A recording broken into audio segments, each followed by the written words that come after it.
Donald Trump in North Korea, big button, small president. Returning from vacation, Donald Trump spent much of his first day back in the White House, January 2nd, on Twitter lambasting foreign governments. In 24 hours, he assailed Iran's crackdown on street protests, denounced Pakistan, and threatened to pull aid from Palestinians for failing to show appreciation or respect. But he gained the most attention around dinner time, when he threatened a nuclear holocaust in North Korea. Responding to Kim Jong Un's speech from a day earlier, when the North Korean leader said the U.S. is within the range of our nuclear strike and a nuclear button is always on the desk of my office, Trump tweeted, "Will someone from his depleted and food-starved regime please inform him that I too have a nuclear button, but it is a much bigger and more powerful one than his, and my button works." For 70 years, North Korea has baited America with threats of mayhem, and, for 70 years, American presidents, with rare exceptions, understood that squabbling with a pariah state whose economy is smaller than that of Rhode Island would diminish their own stature and America's standing. Trump, by contrast, summoned the world's attention and then sought himself off at the knees.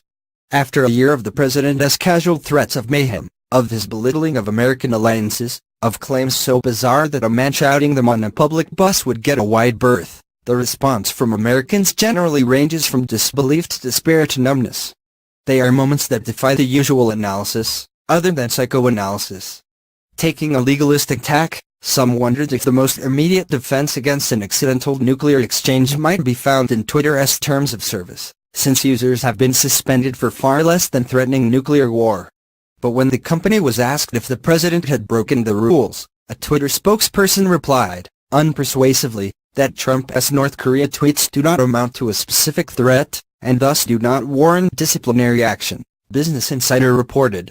Nobody, including Trump's national security staff, assumes that their strategy or forethought at work. You just don't know what's going to send him over the edge, an administration insider told Axios. So, as is often the case, there was a public search for the triggering event.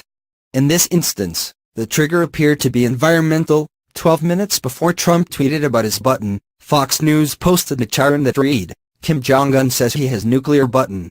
In the short term, Trump's taunts will almost certainly compel North Korea to respond in words or actions. When I visited North Korea last year, officials in Pyongyang found it nearly impossible to imagine that an American president was actually improvising. They interpret Trump's antics as chaotic but intended. At the time, the president had yet to start taunting Kim personally, and North Korean officials told me that they had specifically taken note of Trump's willingness to mock his rivals, but not Kim. In the months that followed, that changed. Trump started calling Kim Little Rocket Man, mocked him as short and fat, and threatened to totally destroy his country. Even by the standards of dictatorships, Kim is acutely sensitive to his personal image, because he is young and alert to the risks of looking weak in front of older, established military and intelligence officials. Trump's announcement about his button also provided an unexpected boost to North Korea's strategy against the United States. In his New Year's Day speech, Kim sought to drive a wedge between Washington and its partners, including Beijing and Seoul. He did so by offering to hold talks with South Korea about potential North Korean participation in the upcoming Winter Olympics. As expected, Seoul accepted that offer, cheered on by Beijing, over the protests of Washington, which is seeking to isolate North Korea as much as possible. By heightening the tension at the moment that Seoul and Beijing are trying to resolve it, Trump succeeded only in isolating himself. In the long term, Trump's outbursts erode America's credibility as a source of steady, wise leadership.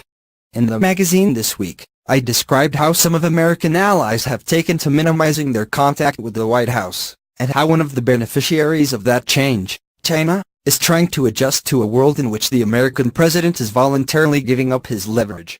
Yan Zutong, the dean of Tsinghua University's Institute of Modern International Relations, told me, in 1991, when Bush, Sr., launched the war against Iraq, it got 34 countries to join the war effort. This time, if Trump launched a war against anyone, I doubt he would get support from even 5 countries.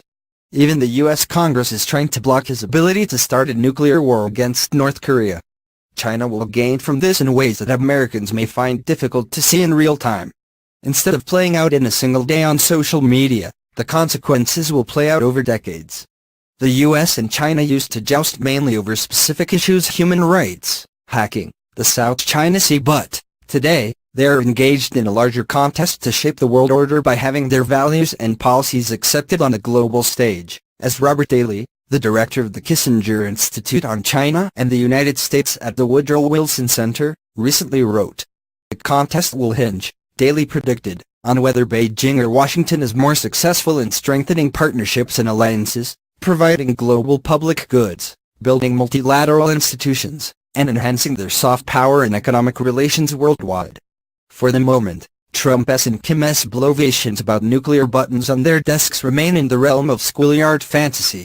Neither arsenal actually functions via desk button,